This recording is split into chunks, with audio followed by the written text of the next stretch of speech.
तो नमस्कार आप सभी प्यारे साथियों को। मैं तो आपके सामने लेकर आया हूँ अर्धवार्षिक परीक्षा कक्षा 7 का पेपर किस प्रकार का आएगा, साइंस का पेपर, उसमें किस प्रकार के आपके क्वेश्चन रहेंगे।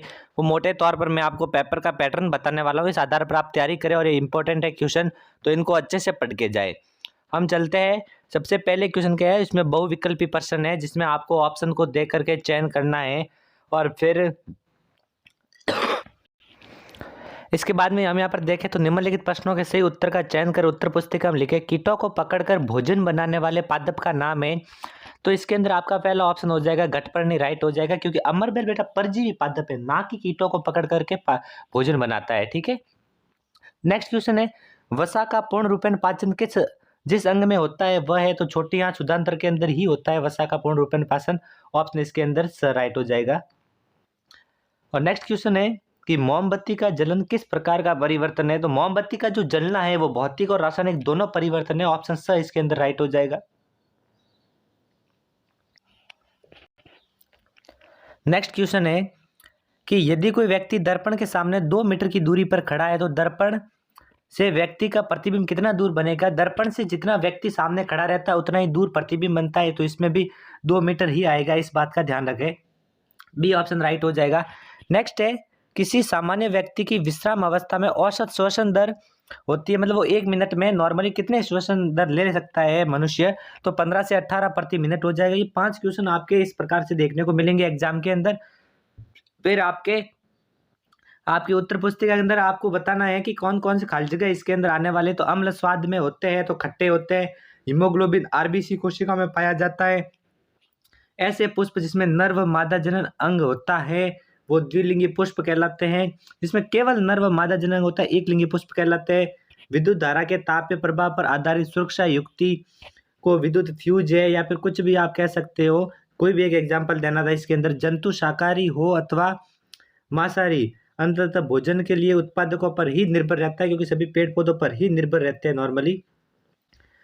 नेक्स्ट क्वेश्चन है, सत्य और असत्य को इसमें आपको चयन करना था कि कौन सा सत्य है कौन सा असत्य है।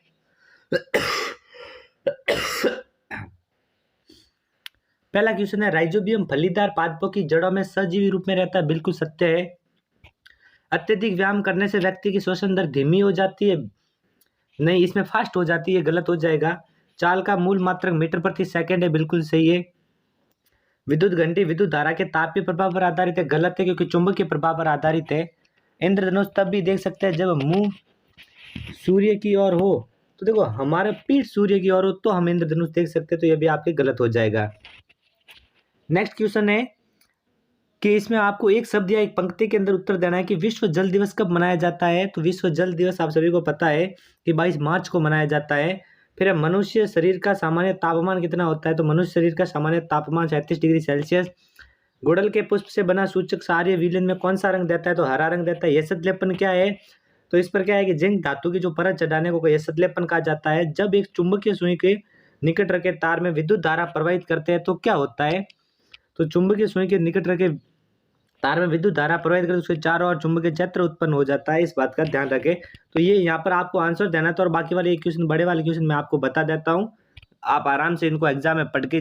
9वां क्वेश्चन है, अम्ल तथा क्षारक में अंतर लिखना है आपको।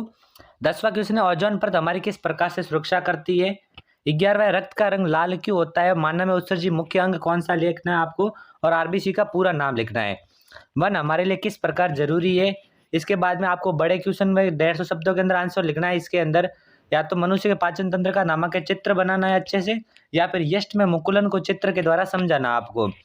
14वां क्वेश्चन है, जल प्रदूषण किसे कहते हैं तथा इसे रोकने के क्या क्या उपाय करने चाहिए।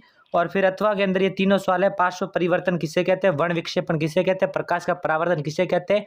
तो आप इस पेपर के हिसाब से आप तैयारी करें। तब तक के लिए आप सभी को धन्यवाद।